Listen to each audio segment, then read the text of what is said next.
castelo forte mão, defesa e armamento. Bom dia, amigo, amiga, membro. Quero vir e te saudar com a passagem bíblica do livro de Atos, capítulo 22, o versículo 2, que nos ensina: quando ouviram Paulo falar em hebraico, eles ficaram mais quietos ainda. Através desse versículo bíblico, podemos perceber a defesa do apóstolo Paulo nas escadarias do templo em Jerusalém, diante de uma multidão que estava atenta para ouvir o que ele ia falar em seu favor. Mas principalmente quando ele fala em hebraico, ele se aquieta. E por quê? O hebraico naquela época não era mais tão comum entre o povo de Jerusalém. Era uma linguagem mais erudita, que era usado pelos estudiosos da Bíblia. Através disso eles perceberam que esse homem tinha sabedoria, que ele era alguém estudado. A grande maioria das pessoas falavam o aramaico, que era uma mistura do hebraico com o grego. Também havia aqueles que só falavam o grego e por aí segue. Era uma miscelânea de línguas, mas eles geralmente conseguiam interpretar, conectar as coisas de uma ou de outra linguagem que era apresentada. E através deste versículo, o apóstolo Paulo mostrou a sua defesa, a sua sabedoria em usar as palavras em hebraico e automaticamente aquietar aqueles que estavam ao seu redor, percebendo que ele não era qualquer um, mas que ele tinha a sua sabedoria. Aqui temos algo importante para aprendermos. Nós, como seres humanos, não sabemos de tudo e nem de todas as coisas, mas temos que usar a nossa inteligência para nos cercar com aqueles que de uma forma ou de outra podem nos ajudar, seja no momento de defesa ou em tantos outros aspectos da nossa vida, assim como o apóstolo Paulo também o fez. Existe uma história bem interessante. Havia um advogado com muito dinheiro que comprou um sítio no interior, ao lado de um agricultor que era um homem muito simples. Esse advogado tinha os seus empregados e ele pensou: eu quero aumentar a minha propriedade, eu quero aumentar as minhas terras, mas eu não quero comprar terreno deste agricultor. Eu simplesmente vou começar a mexer na divisa, vou começar a entrar na propriedade dele.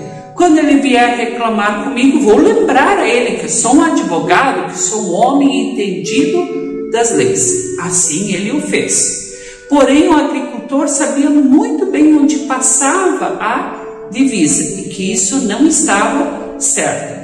Quando, por sua vez, o advogado, ao lado dos seus capatazes, começou a mexer nos rumos e construir uma cerca, o agricultor ligou para um advogado, muito amigo deste, e lhe contou tudo o que estava acontecendo. Unido com o advogado, o agricultor foi até a divisa, onde por sua vez o outro advogado, seu vizinho, estava lá com seus empregados. E ele não disse que aquele outro cidadão também era alguém estudado, alguém que tinha o diploma na área do direito. O advogado, vindo que o agricultor vinha com outro senhor, simplesmente lhe perguntou: quem é este que você está vindo aí? E o agricultor simplesmente disse: este é meu amigo, ele veio me acompanhar e ver o que está acontecendo. Os dois começaram a discutir a questão dos rumos. E quando, por sua vez, o amigo do agricultor começou a falar, o advogado ficou assustado, pois ele percebeu que o seu vizinho não era um agricultor ingênuo, que apesar dele ter pouco estudo, ele trouxe alguém que entendia da lei. Ele trouxe alguém que podia lhe resguardar, alguém que poderia lhe auxiliar a botar os pingos nos is. E o que aconteceu? O advogado que tentou mexer nos rumos, que tentou se apropriar das terras do agricultor, abriu mão e voltou sobre a sua propriedade e deixou tudo como estava. Quer dizer, a fronteira ficou sobre o rumo certo. Através desta história e também através da vida do apóstolo Paulo, nós podemos perceber que nós temos que usar as armas que o Senhor nos dá, usar a nossa sabedoria frente às injustiças, frente às maldades da vida, mas nunca podemos ficar calados. Sempre precisamos ter uma boa defesa, sempre precisamos buscar em Deus força e amparo para vencer toda e qualquer injustiça e sempre de novo praticar o bem, assim como o bem o fez aquele agricultor, como bem o fez o apóstolo Paulo quando começou a falar em hebraico. Que de igual forma nosso Senhor nos abençoe com sabedoria e que sempre possamos buscar aqueles que possam nos ajudar nas nossas fraquezas e nas nossas fragilidades. Que Ele nos abençoe e nos guarde neste propósito. Amém.